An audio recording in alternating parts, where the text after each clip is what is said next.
Sometimes understanding the future begins with a very ordinary moment. A long day. A small personal reward. A walk across a busy street. And suddenly you notice something that does not match the story you thought you knew. Ice cream in a refugee camp. Streetlights powered by solar panels. Shops and cafes where you expected only tents and waiting. This moment quietly breaks an old picture. It tells us that the place we called nowhere is very much somewhere. The context matters here. For a long time, the world has treated displacement as a temporary problem. A crisis that would pass. A pause before life could resume somewhere else. Camps were designed for survival, not for living. Food, water, shelter, and little more. The assumption was always that people would move on. But history has told a different story. Conflicts last longer. Climate disasters return again and again. Borders close.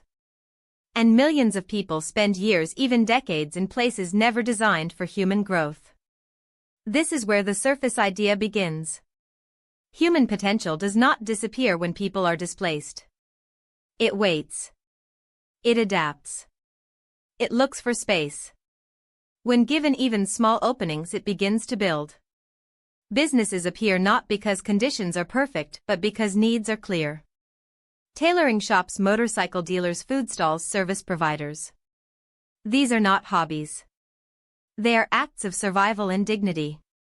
They are people choosing agency over dependency. But beneath this surface idea sits a deeper assumption that needs to be questioned. We often assume that displaced people are mainly receivers of help. That their primary role is to be supported. This assumption feels kind on the surface, but it carries a quiet harm. It frames people as burdens rather than contributors. It lowers expectations. It narrows imagination.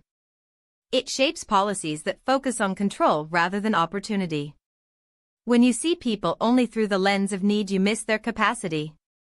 And when systems are built on this assumption, they block growth even when talent is present. The structural pattern behind this is important. Systems follow stories. If the dominant story says displaced people are risky, then banks avoid them. If the story says they are temporary, then governments delay reform. If the story says they cannot repay loans, then capital stays away. These stories become self-fulfilling. Lack of access leads to informal work. Informal work leads to instability. Instability is then used as proof of risk. The cycle continues. But when the story changes, the structure begins to shift.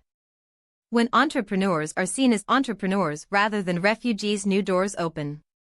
Capital flows differently. Policies adjust. Markets respond. The evidence shows this clearly. High repayment rates. Growing local economies. Regional benefits that reach far beyond the camps themselves. The reframing here is powerful. Economic inclusion is not charity. It is not a favor. It is an investment in shared stability. When people can work legally, save money, build businesses, and plan for the future, they create value.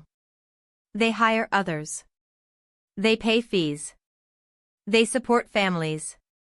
They reduce tension with host communities by expanding the economic pie. Inclusion does not weaken societies. It strengthens them. And this reframing also shifts responsibility. Instead of asking how long we must support displaced people, we ask how quickly we can remove barriers so they can support themselves and others. This perspective demands new partnerships. Humanitarian aid remains essential, especially in emergencies. But aid alone was never meant to last for decades. Markets on their own also fail when exclusion is built into design. The answer lies between purposeful investment, thoughtful policy, financial tools shaped for real conditions, skills support paired with access to capital, trust built through data, not stereotypes. This approach respects dignity while recognizing reality.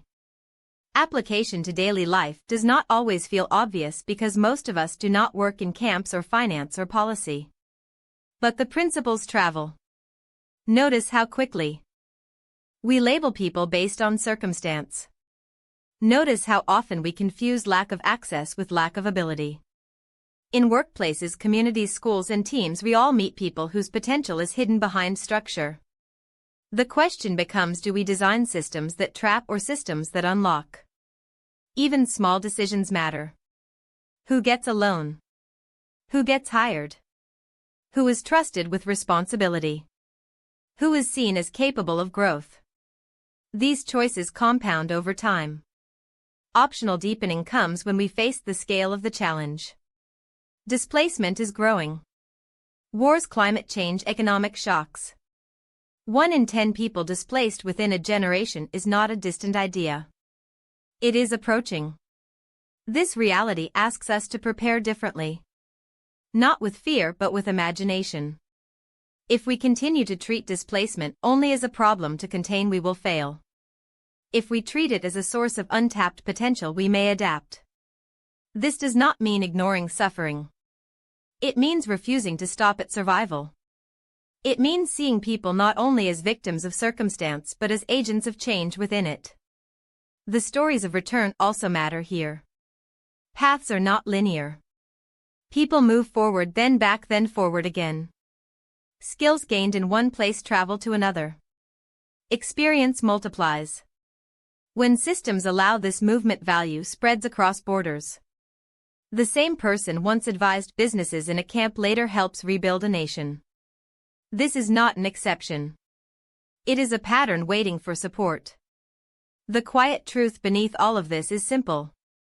People want to contribute. They want to matter. They want tools, not pity. When given belief and access, they respond. This is true in refugee camps, and it is true everywhere. Flourishing does not require perfect conditions. It requires permission to try. As the world becomes more uncertain, the choice becomes clearer.